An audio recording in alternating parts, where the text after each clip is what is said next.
ang dami ko na yung panggatong sa construction. Ako rin, hihingi.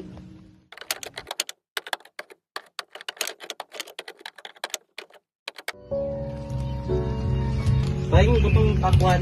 Iyo ko nga uunti eh.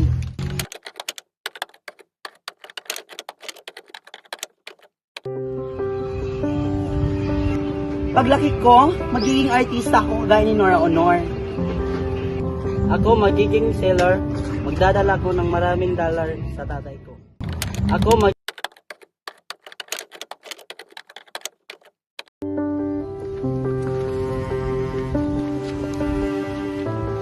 Sana mayaman tayo. Sasakay tayo ng kotse. Paglaki ko, yayaman ako, hindi lang kotse ang sasakyan ko, barko at replano din.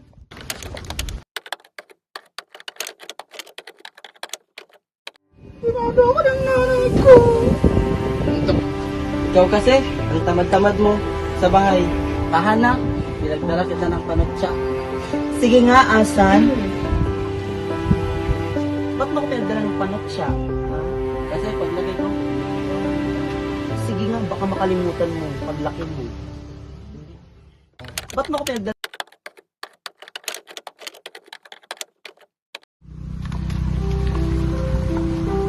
balansagin na daw ang mga barong-barong natin malapit na araw. Hindi na ako magtatagal dito, hindi ako para rito. Ako na bubuhat ang balay mo. Araw-araw na yun, nakakaya naman sa'yo. Sige, uwi na.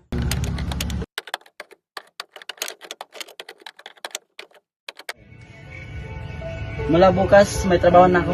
Tanggap na ako sa construction. Tingnan mo nga, sabay pa tayo. Ako din, mula bukas hanggang gabi, agogo dancer na ako.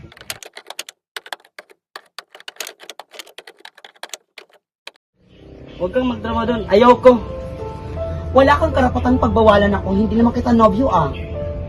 Kala ko ba sa'yo? Ikaw lang naman kasi nagpasok sa ulo mong nobyo kita.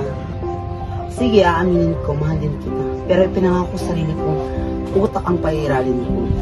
Tatakasan ko ang kadukhang ito, kahit makapag-asawa ko ng uugod-ugod na mayaman. Ako, tinanggap ko ng talo ako.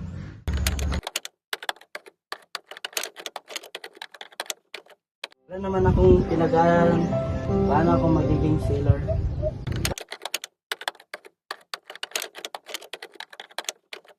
Laya, iginaan ni Mr. Show. Macho yun, pero purong-purang yan.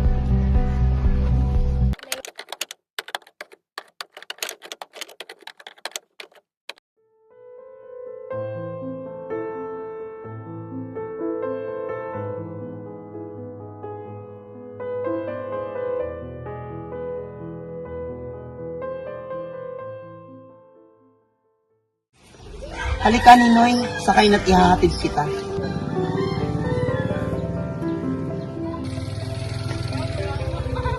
Kamusta? Eto, pagod pa rin ako. Hinahanap ko ang daang pabalik sa dating ako. Pagod na ako Ninoy. Hindi pala masarap dito, lagi akong inaaway ng asawa ng kinakasama ko. Ngunit mahirap ang daang pabalik. Hindi na nga kasi ang dating ako. Hindi mo na ako masisikmura. Wala, Lea. Para sa akin, ikaw pa rin ang kababata ko. Ang mahal ko. Salamat Ninoy. Salamat.